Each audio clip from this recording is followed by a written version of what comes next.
तर पहा, आपण हे क्वेश्चन पाहत आहे.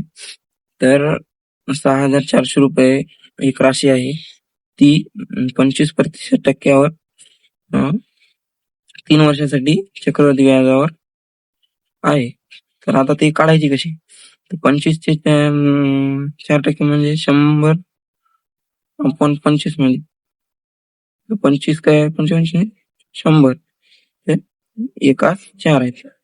एकास 4 आहेत, तसं 4 5. तर आता 3 वर्षाचं म्हणल्यावर काय 3 हे करायला लागेल, 3 वेळेस गुन्हा. तर 64 येतात. 4 वर्षांनी 64 आणि 5चा गुन्हा केल्यावर 125 येतात. तुम्हाला क्यूब तर माहितच असेल, तर क्यूब नुसार घेतले आपण. तर आता किती हे राशी आपली 6,400.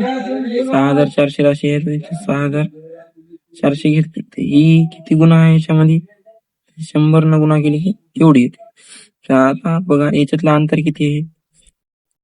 चक्रवर्ती व्याज नाही, हे काय व्याज काय, याच्यातलं आता अंतर किती आहे? 61चा अंतर येते. 61 आणि 61 ला आता आपण 100 न गुणायचं. 61 ला आपण 100 न गुणले की किती येते?